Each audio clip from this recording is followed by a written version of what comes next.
15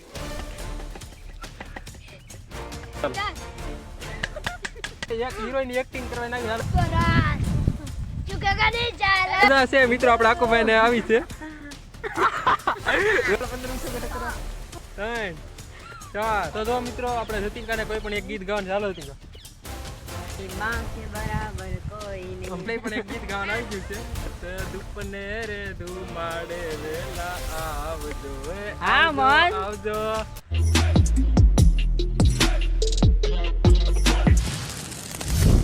હાલો મિત્રો તો સ્વાગત છે તમારું આપણે એક નવા ઇન્ટરેસ્ટિંગ વિડીયો મિત્રો આજનો વિડીયો છે એ ખૂબ જોરદાર થવાનો છે કારણ કે આપણે આજ લઈને આવી ચેલેન્જ એ જેવું તેવું ચેલેન્જની સકડું ફેરવાને એમાં છે ઘણી બધી વેરાયટી છે મરચું છે ડુંગળી છે લીંબુ છે ને એ રીતનું ચેલેન્જ છે તો કઈ રીતનું છે તમને આગળ વિડીયો બતાવીશું તો જો મિત્રો આપણે છે આ વ્હીલ ગોઠવેલું છે ને આપણે યાર છે આપણા ત્રણ ભાઈબંધ કઈ કઈ વસ્તુ છે તમને કહી દઉં તો જો મિત્રો હે મરચા હે ડુંગળી હે એ